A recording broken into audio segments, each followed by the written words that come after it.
Bom, Marquinhos, boa tarde.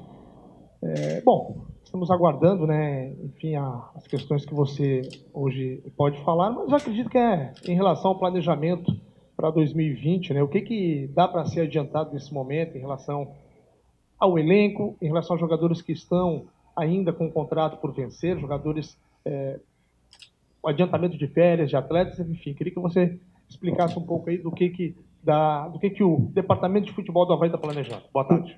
Boa tarde, realmente. Então, a gente já vem trabalhando há quase 2 meses, né, nessa situação de já planejar para o ano que vem. Já se tratando, obviamente, da campanha que a gente vem fazendo, a gente estava se tratando já na situação de Série B. A gente não ia enganar ninguém. Aqui dentro a gente já assumiu os erros que cometemos. Uns mais, outros menos, mas o que sofre é a instituição, que é o Avaí. Todo mundo está trabalhando em prol do Avaí. Então, todo mundo tem a sua parcela de culpa. Sabemos da mágoa do torcedor, da chateação do torcedor, assim como a nossa também. Por mais que a gente tenha cargo aqui dentro e é remunerado por isso, a gente também é torcedor e quer sempre o bem do Avaí, sempre trabalhando no intuito de buscar melhorias e conseguir os bons resultados, coisas que não vieram, acontece no futebol, mas não apesar de ser um ano muito ruim, e a gente também tem que tirar proveito de algumas coisas, né? Principalmente tendo em vista alguns jogadores que a gente conseguiu botar para jogar da base. E o ano todo não foi um ano de se jogar fora. Conseguimos um título catarinense, essa mesma equipe que está aí, um a mais, um outro a menos, a gente foi campeão. Os mesmos torcedores que estão criticando, com razão, foram os mesmos que invadiram o campo e abraçaram seus jogadores comemorando o título. Mas a gente sabe que futebol ele não dá muito tempo para comemoração e nem para lamentações. A partir desse princípio, a gente já começou o trabalho de 2020. Algumas situações de renovações, outras situações que a gente não vai contar com alguns jogadores que o contrato termina, até porque... E não tem o porquê de a gente dar satisfação para esse ou para aquele, porque os resultados falam por si próprio, né? Dentro do vestiário, nessa campanha do Brasileirão, uma campanha vexatória, uma campanha ruim, mas que todo mundo é culpado, porque os jogadores, ninguém botou uma arma na cabeça de ninguém aqui dentro para ser contratado. Se eles estão aí é porque alguém contratou, né? Sendo assim, como eu falei, todo mundo culpado, todo mundo tem uma parcela de culpa, mas como a campanha é ruim, acho que tem que haver mudanças, e muito grande, porque, queira ou não queira, é um grupo no segundo semestre perdedor. Isso aí a gente sabe, consequentemente, está todo mundo no mesmo barco, todo mundo perdedor. E como a gente está agora do lado da diretoria, a gente tem que tomar atitudes, né? Então, a gente já vem tomando, coisa que nos últimos anos a gente nunca fez, de fazer um planejamento um pouco antes, porque eu tenho aquele ditado, né? Passarinho que acorda cedo toma água limpa. Então, a gente tem que ir mais cedo no mercado, já se tratando de uma Série B, porque a gente não pode entrar em leilão. A gente deixar para dezembro, janeiro, a gente viu o que aconteceu e está pagando por isso esse ano. Então temos que antecipar algumas etapas. E eu acredito que isso aí é benéfico para o clube, já podendo antecipar e fazendo um planejamento a longo prazo. Marquinhos, comentou agora já do planejamento para a Série B. A chance é remota, remotíssima, e ainda tem bastante rodado pela frente. O planejamento do clube nesse momento é voltado para a Série B 2020? Com certeza, né, cara. Quando eu até demorei para vir falar aqui, porque eu não ia vir aqui falar da esperança para o torcedor e mentir para o torcedor, né? E acreditava também que não era o momento de falar, já tinha falado em algumas situações que houve erro durante o ano, né, no início e depois no meio, por ficar tarde para contratações. E agora a gente está fazendo um planejamento para a Série B. Chance remota, mas olha a nossa campanha. É até vexatório eu chegar aqui e falar, não, ainda temos um pouco de esperança. É mentira, eu não vou mentir para o torcedor, gente. Não tem chance nenhuma de ficar na Série A. Mas não é por causa disso que o clube vai acabar, ao contrário, né? O Avaí é um clube grande que está passando por uma reestruturação, consequentemente, financeiramente a gente está super estável, só que o resultado dentro de campo não aparece, e o torcedor cobra muito o resultado, mas com a cabeça tranquila, com os pés no chão, a gente vai dar a volta por cima, até porque o Avaí não é a primeira vez que cai. É claro que a posição que está, com a pontuação que está, é uma pontuação vexatória, uma situação vexatória, mas, como eu falei, a gente já caiu. E o Avaí nem por isso fechou, ao contrário, cada vez que voltou mais forte. É claro que fica subindo e descendo, e isso aí também é ruim para o clube. Mas acredito que dos anos que a gente caiu, esse é o ano que a gente cai mais tranquilo, né? mais estável, com as condições dentro do Avaí melhorando cada dia mais. Então deixa a gente bastante tranquilo para poder fazer uma equipe forte, fazer uma equipe com a cara do Avaí, coisa que esse ano a gente tentou, só que não conseguiu, porque contratações não é questão, se a gente sai para contratar vai ser um reforço. Contratação aí é uma incógnita, pode dar seu reforço ou não pode. Esse ano a gente contratou achando que ia fazer um bom time, não conseguimos, enfim, paciência, manter a concentração, temos que manter o nosso foco, nossa metodologia, que a gente vem já traçando durante um bom tempo, e é claro que pensando em Série B, a gente já tem que ir para o mercado agora, porque, como eu falei, a cota vai diminuir, o orçamento vai diminuir, então quanto antes a gente conseguir trazer esses atletas aqui é importante, até para dar uma satisfação para o torcedor e mostrar que a gente não está só no discurso da boca para fora, a gente está indo atrás de situações para poder cada vez mais reforçar o clube.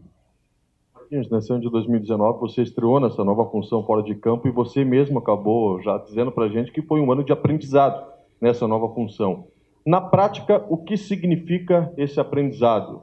É uma postura diferente para contratar? É uma postura diferente dentro do vestiário? O que você aprendeu e acha que vai conseguir colocar em prática como gerente mais experiente no ano que vem? A primeira coisa é que quando eu falei que era experiência, mas ao mesmo tempo eu estava em condições de poder assumir. É claro que algumas situações que a gente vai no cotidiano fazendo os cursos, a gente vai aprendendo mais, né? E agora eu acredito que eu já pego um trabalho do início, coisa que esse ano eu peguei no meio, e quando eu peguei estava muito difícil de contratar, pelo lado financeiro, pela situação de tabela, onde a gente se encontrava. E é muito difícil a gente ir no mercado, principalmente na parada da Copa América ali, e fazer uma proposta para o jogador e ele aceitar, tendo em vista a pontuação que a gente tinha. A gente tinha 2, 3 pontos e era ridículo aquilo aqui. Nenhum jogador ia querer vir para cá. Então a dificuldade foi muito grande. Hoje não. Hoje a gente já consegue fazer um planejamento de Série B. Não estou aqui prometendo que vai vir Messi, vai vir jogadores Cristiano Ronaldo. Não, a gente vai sim, dentro do mercado, dentro da competição, analisar os jogadores, coisa que a gente já baixou muitos jogadores, estamos analisando, estamos verificando, estamos vendo a cara aqui. E temos que botar para o ano que vem, até em cima disso a gente ainda não definiu o treinador, a gente está estudando, estamos definindo agora os jogadores, a situação que a gente quer, e o treinador tem que se encaixar no perfil do Avaí. Uma coisa que eu sempre quis, e a gente juntamente com o Diogo, com o Batistotti, sendo assim, ele passou a caneta para a gente literalmente, foi o que ele falou, porque se ele não passar a caneta não adianta eu e o Diogo estar aqui, então a gente sai do Avaí e deixa o Avaí comandado por ele, mas ele falou que esse ano vai ficar só nesse ano que eu falo, já passando para o ano que vem, vai ficar só no lado financeiro, a gente que vai procurar jogador, a gente vai atrás de jogador, e, enfim, de treinador também, a gente vai trocar ideias, e o pensamento é esse, de poder fazer um ano diferente, a gente já está trabalhando diferente, começando o ano 2020 e 2019, e eu acho que o aprendizado é esse, cara, de quanto antes poder elaborar um planejamento, elaborar uma equipe, pensar nos objetivos do clube, isso aí já é um passo muito grande na frente, coisa que esse ano eu não tive as condições de fazer, porque eu também entrei na metade, por mais que eu tenha jogado apenas 2 jogos esse ano, mas eu tive contrato de 3 meses, e até chegar, quando eu cheguei, era uma situação mais difícil de contratar, apesar da gente ter se comunicado com muitos jogadores, mas alguns não queriam vir, outros pediam salários que praticamente era mais fácil dizer que não queriam vir, pelos valores que eles falavam. Algumas vezes, alguns empresários também pediam algum dinheiro muito acima, e como a gente falou, a gente sofre um pouquinho esse ano. Claro que a gente não gostaria de estar nessa situação, mas também estabiliza o clube, porque o clube não vai acabar. O clube vai ter, vamos completar daqui a pouco 100 anos, 200, enfim. Acredito que o Avaí deva ser vitalício se ninguém fizer nenhuma besteira daqui para frente, Então o pensamento nosso é esse. Então o aprendizado é esse, cara. E, como eu te falo, aprendizado com derrotas, ele te fortalece mais, porque o futebol, ele vai te testando todo dia. E na minha carreira eu fui testado muitas vezes, nos momentos mais difíceis eu consegui dar a volta por cima e poder, na frente, colher as vitórias. Então, está todo mundo empenhado nisso, de botar o Avaí novamente na Série A ano que vem, fazer um time forte, começar pelo Catarinense, a ganhar o Catarinense. Acredito que a gente já tem que fazer um time forte em janeiro, não esperar só para a Série B. A gente esperou esse ano, vamos fazer um time mais forte para a Série A. Chegou lá na hora, não tivemos como contratar, e alguns jogadores, como eu falei, não quiseram vir, porque a gente passou o tempo certo para contratar e deixamos um pouco para frente. Isso aí a gente pecou muito. Estão realizando o acerto, a antecipação do acerto com alguns jogadores, e né, o torcedor pergunta muito, vai existir uma lista de dispensa antes do fim da temporada? Como é que está isso? Não, eu acho que isso aí a gente ia estar premiando a incompetência nossa, né? E a própria dos jogadores. A gente não está nessa situação, vai todo mundo terminar o ano abraçado. Se tivesse vencendo, estava todo mundo sorrindo. E como ninguém conseguiu o objetivo, vai estar todo mundo abraçado chorando. Então, eu acho que mandando os jogadores embora agora, e financeiramente ela atrapalha também, né? Porque a gente vai mandar eles lá, vai ter que pagar isso, pagar aquilo, enfim. Acredito que vai ficar todo mundo, e eu, por mim, a gente já conversou com o Diogo, com o presidente, a princípio para ficar todo mundo, a não ser aquele jogador que queira vir fazer acerto, aí vai para a parte dele. Sendo assim, ele vai abrir mão de algumas situações que vai ser benéfica financeiramente para o clube. Não se tratando dessa situação, vai ficar todo mundo até o final. A gente só está ainda elaborando o período das férias, porque ano que vem a gente tem o Campeonato Catarinense começando dia 19, enfim, dia 19 a gente já vai ter jogo, quer dizer, né, da Recopa, então é um período mais curto, de repente a gente antecipa a folga de alguns jogadores que têm contato para o ano que vem, depois do jogo do Flamengo, para sair dia 4 e voltar dia 4 ou dia 5, ainda a gente está elaborando essa situação, até porque a gente perde muito tempo em exames e o período de pré-temporada é curto e a gente tem que começar a trabalhar no foco total, no 100% focado, porque ano que vem é o ano da gente dar uma resposta e mostrar que o que aconteceu esse ano foi apenas um deslize, uma coisa que nunca mais vai acontecer na história da Avaí. Marquinhos, na última entrevista coletiva, o Evandro falou não só do plano, mas que haveriam também jogadores contratados. Em que situação está essa contratação de jogador? Falou também que tinha jogador mapeado. Podia dar um... Na verdade, ele se equivocou no momento que ele fala que tem jogador contratado, né? A gente está mapeando, a gente tem conversas muito avançadas com jogadores, mas a gente sabe, eu tive 20 anos na carreira, enquanto não assinava, eu não estava fechado com ninguém. Então, a gente vai conversar, a partir do momento que ele tiver assinado, né? E até porque, para não ficar sobrecarregando, enfim, algumas situações, algumas negociações, para não poder atrapalhar, a gente vai esperar concretizar, assinar, e fica tranquilo que daqui a pouco vocês vão ser os primeiros a saber, até porque não temos que esconder a partir do momento que ele assinar. Acho que é o objetivo nosso, a obrigação nossa passar para vocês os nomes.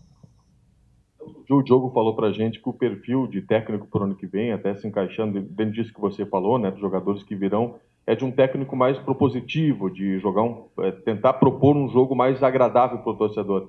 Esse é o perfil? Está fácil achar um treinador com esse tipo de característica, Marquinhos?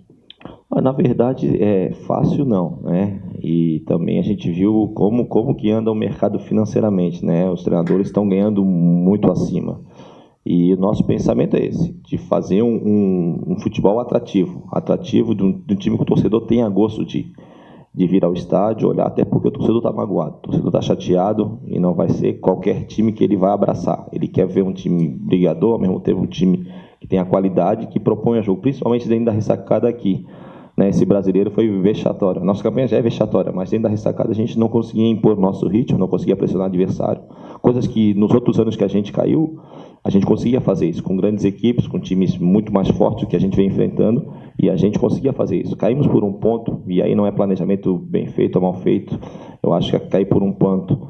Isso aí, algumas situações, às vezes é um erro aqui, um erro nosso, um erro da arbitragem, enfim, isso pode acontecer, que todos somos seres humanos, mas nenhum dos últimos 2 anos que a gente caiu foi erro de planejamento, né? Porque a gente sabia que a gente entrava na competição, por mais correto que a gente fazia o planejamento, 4 times iriam cair, e a gente sempre era taxado, todo time que sobe da Série B para a Série A, a maioria dos times, não sendo um time grande, né?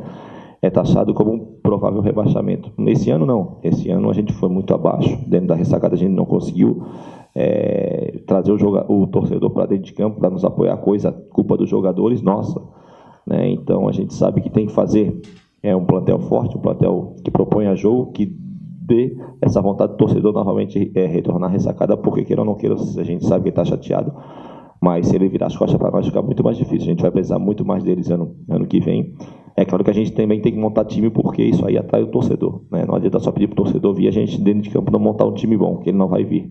O torcedor ele apoia o time a partir do momento que ele vê um trabalho bem feito, um time de qualidade. Então o pensamento nosso é fazer isso e resgatar essa autoestima do torcedor que hoje está para baixo. Marquinhos, você citou aí a questão da campanha vexatória, erro de planejamento, tudo isso que o torcedor Queria ouvir também por parte da direção do Departamento de Futebol, mas agora pensando no 2020, com esse planejamento, né, remodulado, já iniciado, inclusive, quais as metas, né, que o Avaí pretende para 2020? O que dá para traçar nesse momento, até para o torcedor ficar também sabendo ou ficar esperando? Olha, o 2020 especial é aquilo, né? Campeonato, primeiro, levantar a Recopa, título catarinense, passar 4 fases da Copa do Brasil, que é um planejamento ideal, até em termos da Copa do Brasil financeiramente, para poder te dar um caixa para a Série B, para daí você contratar a cereja do bolo, 1 ou 2 jogadores, porque a nossa meta, como eu falei, é já no início fazer um time forte e conquistar o título da Série B, né? Tomara, aí já é uma situação que não caia nenhum time grande, porque fica um pouco mais, né, parelho, bem que se cair um time grande não vai permanecer com a cota de Série A. Por exemplo, se o Fluminense cair, eu acredito que a gente briga de igual para igual com o Fluminense a partir do momento que a gente faça um time muito forte. E um time compatível com a história do Avaí, com a tradição do Avaí. Então, o nosso pensamento é esse, cara. Ano que vem, brigar por títulos, né? Brigar pelos títulos, principalmente da Série B, porque a gente sabe que quando a gente monta um time forte, a gente sempre está brigando e está subindo para a Série A. Então, nada mais justo que a gente mirar no título, porque se mira no título, você alcançando o segundo, terceiro, quarto colocado, você também, relativamente, está subindo para a Série A e concretizando um sonho mais. Nosso pensamento tem que ser esse, com os pés no chão, mas é claro que a gente tem que fazer um time forte. Não adianta eu estar falando aqui da boca para fora se a gente não começar a trabalhar fora das 4 linhas, contratando jogadores de qualidade, jogadores com um pouco mais de sangue, um pouco mais de vibração, com um pouco mais a cara do Avaí, coisa que eu falei, que esse ano a gente achou que tinha feito e fomos ver na prática não deu certo. Você falou que agora vai ter a caneta, diferente do que aconteceu ano passado, né? Até porque você estava finalizando a carreira, mas para poder ter essa autonomia a mais. Você chegou nas conversas com o presidente, impor esta condição para ter toda essa autonomia para poder continuar nesse cargo? Você chegou a impor, olha, se não tiver realmente essa autonomia, não adianta. E também sobre a relação com a torcida, Marquinhos. Você vê que em alguns momentos a torcida esquece um pouco a figura do ídolo e agora mira só a responsabilidade do gerente de futebol? Olha, na verdade a gente não impõe nada, né? Eu falo com o presidente, tenho a total abertura para conversar com ele, só que eu falei, não adianta a gente ter um departamento de futebol se ele não for responsável por essas atitudes. Aí a gente vai estar aqui para nada, só tirando dinheiro do clube. E, como eu falei, eu já tive várias oportunidades de tirar dinheiro do clube dentro de campo quando eu jogava. Eu nunca fiz isso, né? Quando eu achava que o clube não tinha condições de me pagar o que eu estava merecendo, eu dava uma voltinha pelo Brasil, depois voltava para ser feliz novamente no Avaí. Porque eu também precisava do meu lado financeiro e a minha família precisava. Então, como eu falei, presidente, deixa para a gente, até porque se der errado, o senhor vai ter o quê? Vou mandar embora porque o meu departamento de futebol não fez a coisa certa. Então, mas se começar assim, um contata esse, o outro pergunta para esse, o outro fala aquele, o outro dá instrução para esse, não adianta a gente estar aqui, que a gente vai estar aqui como boneco. E na minha carreira toda eu nunca fui boneco, então não vou ficar aqui, vou para a arquibancada, vou torcer, vou se tornar mais um corneteiro ali em cima, mas eu quero estar ajudando o Avaí. É claro que isso não impede que a gente sentar para conversar, presidente. A negociação foi feita assim, assim, assim, assado. O senhor autoriza a trazer esse jogador por esse valor? Aí ele vai dizer, não, esse aqui não tem um mais barato, não, esse aí pode trazer, enfim. Essas situações do lado financeiro a gente tem que levar para o presidente, mas o lado técnico, tático, o lado emocional, enfim, essas coisas que pertencem ao departamento de futebol a gente tem que resolver, trazer para o presidente, já ela é prontinha, coisa que não vinha acontecendo, mas a gente aprendeu com isso, a gente conversou, a gente sentou, o presidente deu autonomia para a gente, foi o que ele me falou. A partir do momento que eu ver que não tem essa autonomia, tanto eu como o Diogo, e o próprio presidente, a gente vai sentar, presidente, então toca o clube assim, assado, que a gente vai sair, porque a gente não está sendo importante. A partir do momento que eu não for importante para o clube, eu tenho que sair daqui, dar lugar para outro, enfim, mas o que a gente conversou é que a autonomia vai ser nossa, a escolha de jogadores vão ser nossa, é como eu falei, tudo sendo perguntado pelo presidente, porque quem paga é ele, quem sabe do orçamento do clube financeiramente é ele. É claro que a gente vai perguntá-lo. E essa situação de ídolo, também eu acho que eu já tirei essa capa, que eu tenho que ser cobrado, né, como gerente de futebol. É claro que a idolatria ela vai permanecer, a história ela está aí, não foi nenhum conto de fada eu fiz, está escrito, não tem como apagar, foi construída dentro de campo. É claro que às vezes demora um pouquinho mais para a gente conseguir o sucesso, mas como eu falei, eu já estou começando na pior fase da profissão, né, que é tomar porrada. Então, o que vem pela frente são vitórias. E, como eu falei, a minha carreira nunca foi de derrota, foi sempre de vitória, e futebol nunca foi para os fracos. Se fosse para os fracos, eu não estava aqui, sempre foi para forte. E, como eu falei, a minha trajetória, a minha carreira, ela fala por si. E não é apenas um deslize, como eu falei, um deslize grande, um deslize que machuca, que eu vou parar por aqui e vou desistir. Não, eu quero sempre estar ajudando o Avaí. Quis sempre o melhor para o Avaí, não vai ser agora que eu estou numa função diferente dentro do campo, mas uma função importantíssima para o clube, que eu vou virar as costas. Né? Como eu falei, a partir do momento que eu sou cobrado é porque tem algo a dar. E a gente vai fazer de tudo para fazer um 2020 super bom. Marquinhos, queria saber se o departamento de futebol continua contigo, o Diogo, ou para 2020 pode vir mais alguma cabeça? Olha, a princípio, né, ficou aquela situação, né, do diretor de futebol, né, como ainda eu até falei, eu não estou preparado para isso, não é porque... É porque diretor de futebol é um patamar acima do gerente de futebol. Né, a partir do momento que a gente conversou, era para gerente de futebol.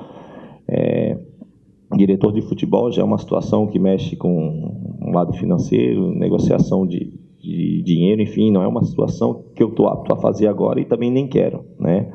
Porque é uma coisa acima do meu patamar.